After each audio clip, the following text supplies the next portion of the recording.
God Lovers. Pagi hari ini, sebelum kita memulai aktivitas kita, mari kita angkat pujian, kita sembah Dia, Allah yang begitu indah dalam hidup kita.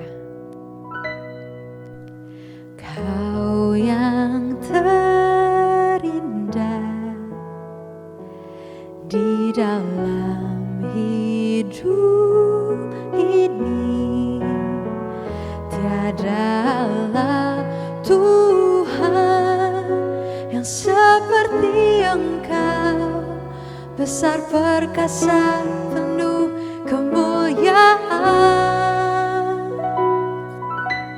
Kau yang termanis di dalam hidup ini, ku cinta Kau lebih dari segalanya, besar kasih setiamu kepadaku. Ku sembah Kau, ya Allahku, ku tinggikan namamu selalu, tiada lutut tak bertelut menyembah Yesus Tuhan Rajaku. Ku sembah Kau, ya Allahku, ku tinggikan namamu selalu. Semua lidah kan mengaku, Engkaulah Yesus Tuhan Rajaku. Ku sembah Kau, ya Allahku, ku tinggikan namamu selalu, tiada lutut tak bertelut menyembah Yesus Tuhan Rajaku.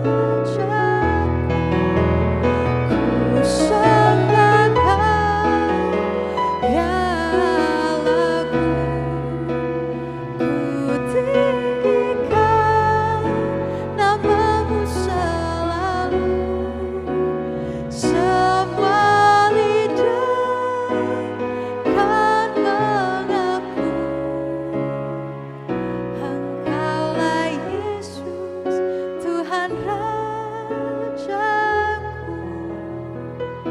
Engkaulah Yesus Tuhan Rajaku.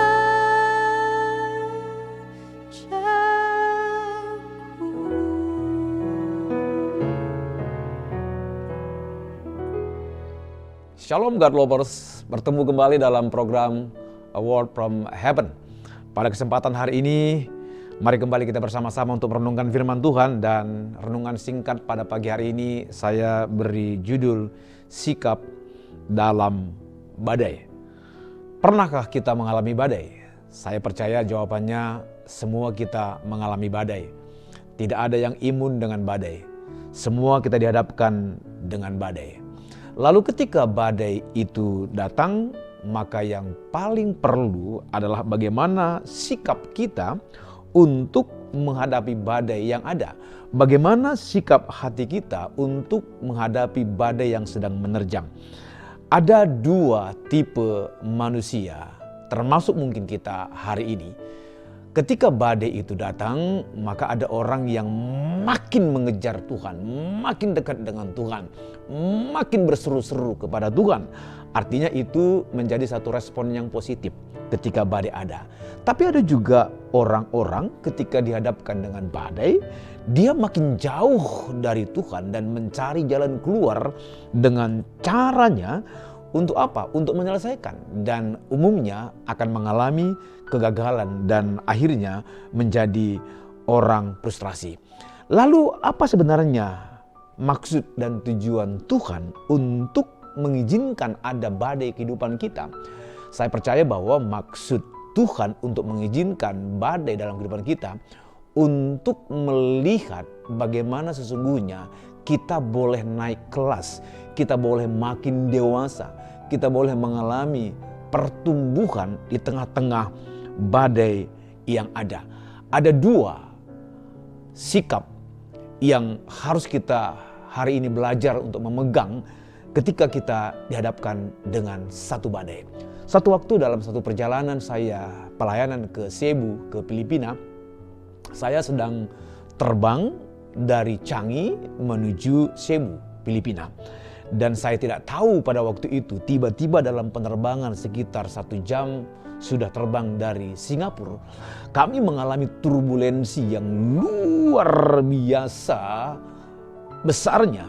Itu pesawat goyang dan pesawat itu mengalami tiba-tiba seperti jatuh begitu. Nah, di dalam pengalaman itu ada dua yang Tuhan izinkan saya belajar di dalamnya, dan juga saya lihat bagaimana orang-orang di sekeliling saya. Nah, yang pertama semuanya berteriak. Semuanya berteriak minta tolong kepada Tuhan. Dan yang kedua, ketika teriakan itu ada, sekaligus semuanya berlomba-lomba untuk berpegang sesuatu, memegang sandaran tangan itu. Nah, saudara-saudaraku, Alkitab berkata di dalam Mazmur 145 ayat 18, Alkitab bilang begini, inilah sebenarnya sikap kita di dalam badai. Tuhan dekat pada setiap orang yang berseru kepadanya. Pada setiap orang yang berseru kepadanya dalam kesetiaan. Jadi yang pertama, sikap kita dalam badai tidak ada yang lain. Bagaimana kita berteriak, berseru kepada Tuhan di dalam setiap badai yang ada. Tapi kalau kita baca kembali lengkap ayat ini dalam Mazmur 145 ayat 18, Tuhan dekat pada setiap orang yang berseru kepadanya. Tidak hanya sekedar berseru, tapi berseru di dalam kesetiaan. Apa artinya setia? Setia artinya terus melakukan segala sesuatu, terus mengerjakannya sampai kita boleh melihat ada intervensi Tuhan yang mengerjakannya dalam kita. Jadi badai, ketika kita hadapkan dengan badai, maka yang pertama Tuhan dorong kita menjadi pribadi yang berteriak, berseru kepadanya. Nah, kenapa? Karena Alkitab berkata juga dalam ayat 19 bahwa Tuhan melakukan kehendak orang-orang yang takut akan Dia. Dengan kata lain, Tuhan akan menyatakan pertolongan orang-orang yang berharap, yang takut kepada Tuhan, yang terus menyerukan seruannya kepada Tuhan. Dan yang kedua, apa yang kita harus miliki? Apa yang menjadi sikap respon kita ketika kita ada dalam badai? Nah, yang kedua adalah berpegang. Berpegang kepada apa? Berpegang kepada janjinya, berpegang kepada kebenarannya.